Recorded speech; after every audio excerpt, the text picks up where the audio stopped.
So for those of you who work for a large company, you know how difficult it is. I ordered a polo shirt, right, and a sweatshirt to wear today so I could represent the brand. This arrived last week, and my polo shirt arrives tomorrow. So I have to come as I am. So I'm going to cover more than just the contact center stuff as well. So I've been doing PCI now for over 12 years, and for the last 6.5 years, I've been working for BT. I work with a team of PCI experts whose responsibility it is to consult and manage anything on PCI for the internal business. From my time at BT, I could tell you many stories about what's happened over the years. However, I only have 20 minutes, maybe even less today.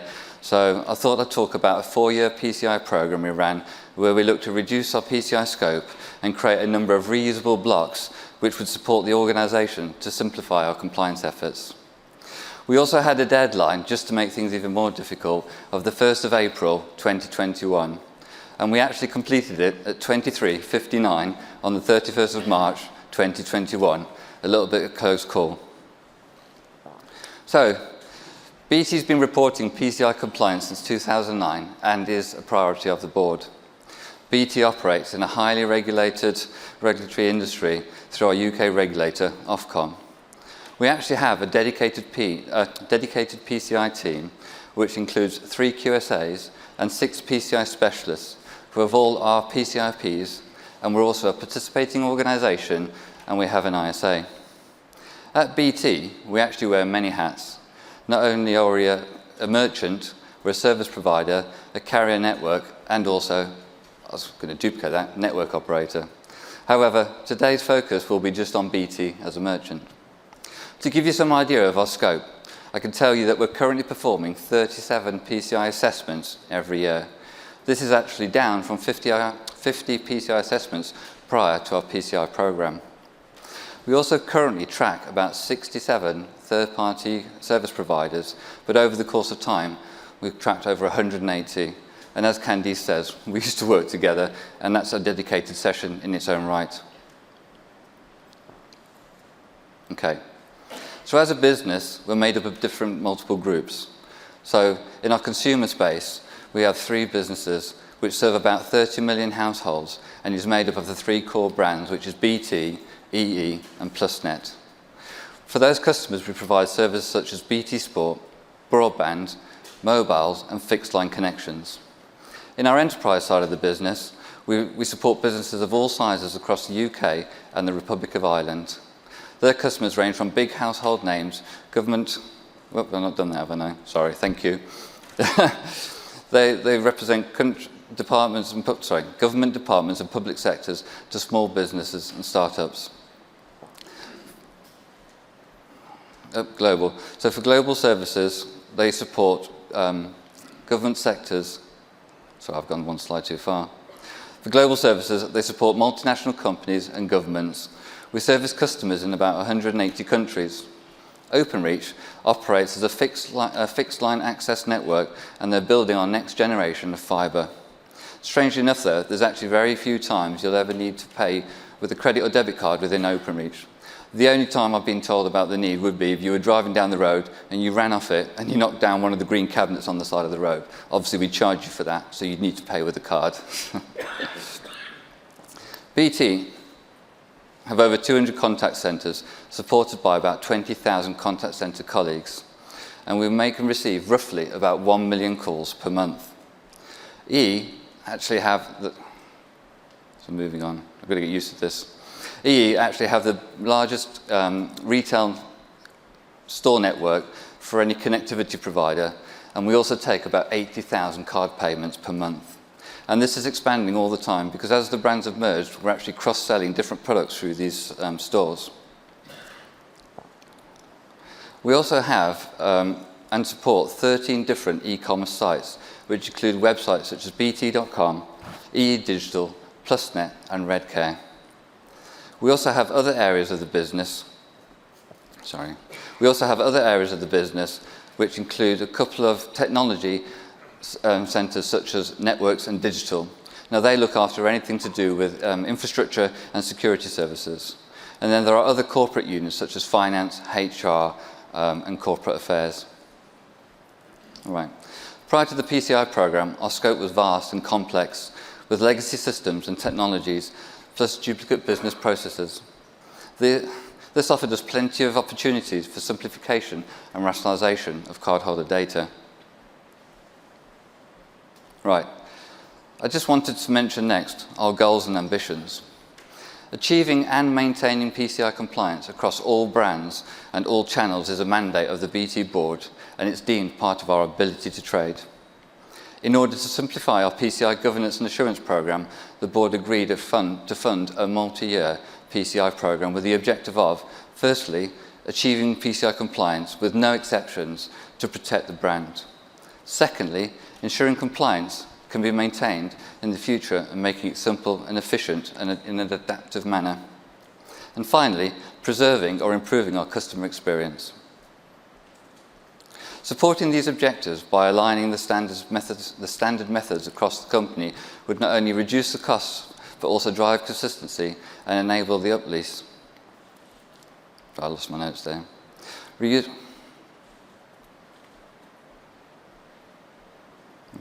Reusable components, both at the technical and business process level, would be required. The side effect would be the rationalization and the removal of cardholder data from non-strategic locations and further simplify our compliance. Let's discuss the as-was, and this is where we would see opportunities for reuse and also for simplification. So let's start off with our contact centers. We have many different types of contact centers within BT, but I wanted to focus on our core ones, the ones supporting consumer and enterprise customers. We have 34 main contact centers which are supported by separate technologies. Within our contact centers, we process about 2 million credit card payments annually. So let's break down what the opportunities for reduction were. Right, so firstly, in total, we had 4 different telephony systems from various business units, all with impending end-of-service life hardware and software. Voice recording had varying success rates with pause and resume technology, which led to significant effort around the call listening and monitoring, and occasionally led to instant response following from people. Next, we'll discuss agent behavior. Agents had contact with payment data due to being able to hear, see, and speak and touch cardholder data, and also the ability to regress cardholder data through the flow prior to actually the pause and resume being enabled. The need to regular testing of our contact center security policy around things such as physical security, mobile phones, and also notepad reviews for writing down card data. We have 11 separate CRMs across the business, which were all in scope for PCI, but they integrate via an iframe into our payment gateway called Bynet. And that iframe trigger is also our trigger for the pause and resume, so it does multiple things. Finally, we have 13 separate third-party contact centers who all support us in our call process for inbound calling, and they also use their own infrastructure even though they connect into our CRMs. Let's discuss retail stores. Okay, so there are roughly 660 EE retail stores, which includes franchise stores as well. We also have 2 mobile trucks which drive around the country and offer support where required. Areas of concern would be through the CRMs and the EPOS systems, which were all in scope for PCI, and this is due to entering payment data at various points along the journeys. Not only did they take payments, but they'd also be used for checking credit checks, for example, during the process. So even though retail had a point-to-point encrypted solution, we weren't fully utilizing it to de-scope all of our card journeys. Retail is also supported by a contact centers team called Rio. Okay, let's next discuss our e-commerce channels. So we're payment processing used and connected to our own payment gateway called Bynet, which is also sold separately through Global. Here, dependent on the integration type, they had the opportunities to potentially meet the eligibility criteria for either SAQA, SAQ-AEP, or full SAQ-D. We actually have about 13 websites within BT. We've covered the 4 or 5 brands that operate, and they're all implemented in varying ways. There's no set group standard around the style or the calling of any external services from the payment pages. Also, not shown on these slides are our chargebacks, refunds, and fraud services, which are distributed throughout the organisation, and they all operate in their own way and have the potential to access cardholder data. So, to summarise, we have a significant PCI scope applicable to people, processes, technology, buildings, and also third parties. So next, let's talk about the creation of the central building blocks which would make up the PCI program. And I didn't know they were doing a game show earlier on the main stage either, so I did this first and I claim that. So the objective here was to create a number of reusable internal services that can be independently assessed, and each will be certified as a level 1 service provider. So when putting this slide together, a friend of mine recommended that we use the game Blockbusters, which some of you older ones like me will remember, which was a BT quiz show hosted by a chap called Bob, was it Holness, I think his name was now, yeah, in the 80s. So the idea being is that you answer trivia questions and then you answer it across and down. So I've put my own spin on this, so first time I've tried it, let's give it a go. Right, so can I have a P&P please, Bob? And I don't have any bings because it was more complicated. So if we start with building the foundations then, we'd start with the documented rules and regulations of the organisation. And as part of this, we reviewed our corporate standards. And this is what we call policies and processes. There is also an accompanying responsibility matrix that comes out with this to guide our QSAs as they do their assessments. But the idea being is for every single requirement, we've got a list of what's covered in terms of policies and processes and what's left for the assessing organisation to actually interview and collect information. And whilst this was version 3.2.1, we have actually just taken it through version 4, and we got our version 4 AOC last week. Right. Can we have a DC, please, Bob? What is a data centre assessment? Well, this includes our data centres, where all our PCI systems are hosted. And through our PCI program, we've actually managed to reduce this down to 6 data centres only. And the controls within this ROC would cover things like physical security, CCTV, access controls. We've also actually added wireless scanning in because it makes it far simpler. And I'd just like to say that the P&P assessment, just like the P&P assessment, we're in the process of running through version 4. So we're currently just providing final evidences, and we expect our version 4 AOC by the end of this month. Can I have a mask, please, Bob? Well, what's the concept of a tool set which is totally segmented from the rest of the environment? Well, the answer is MAST, and it actually stands for Management and Security Tooling, and I had to check this because I couldn't remember. So it took us about 4 years of combined efforts to build MAST, with the first 18 months being that of the PCI team and our engagement with all the various key stakeholders. I've lost count of the amount of people I spoke to and the amount of gap assessments, and I'd be more than nothing happy to never do one again. The following years were taken up with designing the systems to ensure that it all worked. The purchasing of the equipment, the recruitment of additional staff to look after it, and then finally the implementation, the operation, and the onboarding of the various PCI environments. So, can we have a DTMF, please, Bob? And of course, I actually mean DTMF masking. So how do we prevent our agents from hearing, seeing, speaking, or dealing with cardholder data? So by doing this, we remove their ability to misuse the data. Due to the way we architected the solution, we'll actually be able to make use of it in multiple ways. One of our biggest challenges actually was convincing the consumer and enterprise businesses that it wouldn't impact their journeys with the customers and the agents, because it's all about taking money and core handling times.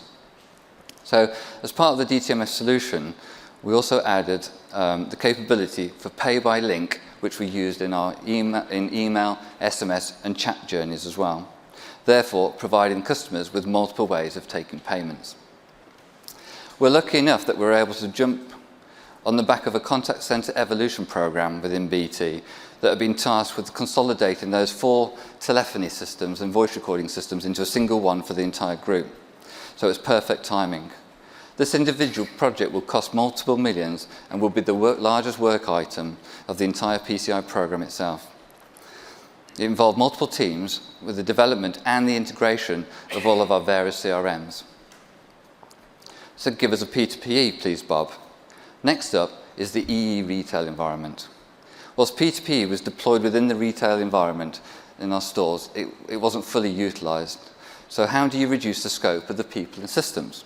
Well, the PCI program removed the need for cardholder data within our CRMs and our EPOS tills, and we fully implemented the full P2P scope, so the only access and method for taking payments was actually through the PEDs.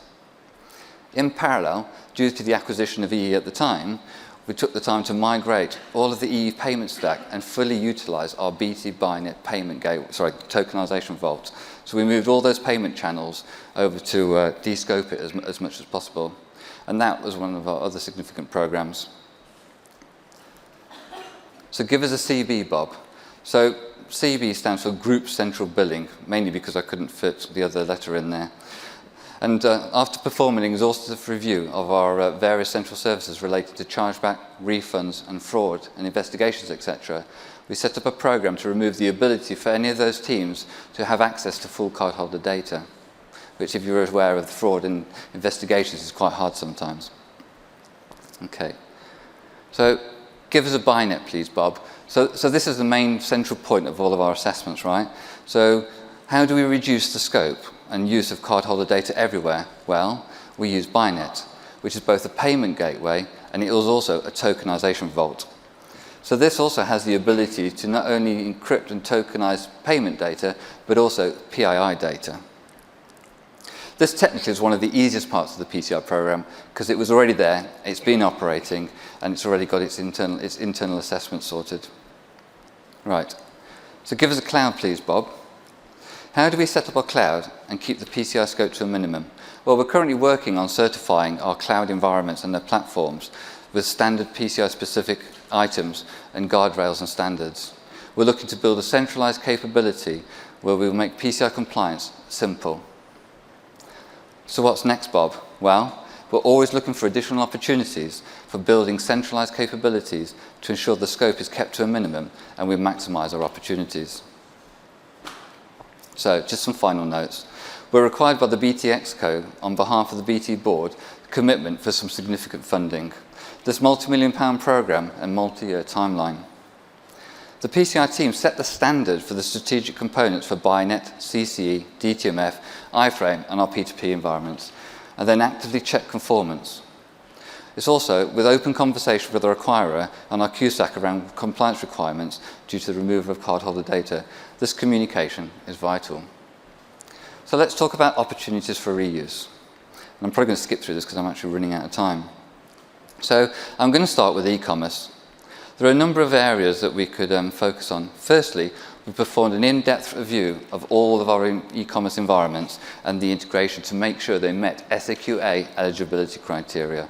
We actually found a few instances where they were calling SAL, and we had to remediate those. Next, we mandated that all sites must be managed by our MAS platform, which I mentioned before, which gives us the ability to do more than just the SAQA eligibility criteria.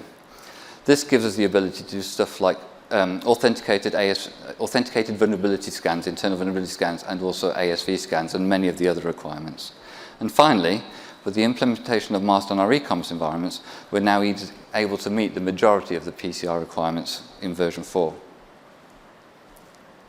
Okay, so next, we'll talk about the CCE and the DTMF contact center. Sorry, can you scroll down a little bit? Thank you, next. This is where we implemented the DTMF platform, which provides not only our DTMF masking over the telephone, but also our pay-by-link for email, chat, and SMS. And this removed 20,000 contact center agents from scope of our environment. I want to make a note that during COVID, obviously, we were impacted. And believe it or not, this actually provided with the ability to progress and actually speed up the deployment of this technology in order to give people the ability to work from home, which also allowed for the reduction in number of people in the contact centres, which would have been challenged due to social distancing. All right, so let's go over some details. We reached out to a partner for a DTMF masking solution who would have worked to build an in-house solution for us within our own data centres. So that we use this to consolidate our 4 telephony platforms into a single one, which also then removes the end-of-service life hardware and software items. Within our call centers, we have 11 CRMs, and we use these triggers within these iframes to actually integrate the secure mode. All right, I am going to skip through this because I am over.